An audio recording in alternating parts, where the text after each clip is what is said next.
तर मित्रांनो, आज आपण चाललेलो आहेत राम मंदिरात. तर चला तर मग बघूया कसं आहे ते राम मंदिर.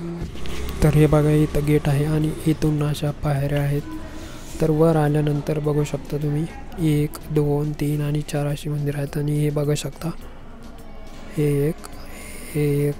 हे मधलं राम मंदिर आहे आणि हे साईडचे एक मंदिर आहे. म्हणजे आणि हा हॉल बघू शकता किती मोठा आहे म्हणजे. आणि हे बघा, हे राम मंदिर आहे. तर बघू शकता इथं. तर इथं राम लक्ष्मण आणि सीता मातेचं मंदिर आहे. आणि इथं गायत्री मातेचं पण मंदिर आहे बाजूला. नंतर एक देवीचं पण मंदिर आहे बघू शकता. आणि इथे आहे महादेवाचं मंदिर. आणि इथं खाली पण एक छोटंसं महादेवाची पिंड आहे. आणि इथं बघू शकता हा हॉल किती मोठा आहे. म्हणजे मंदिर खूप मोठं आहे मित्रांनो.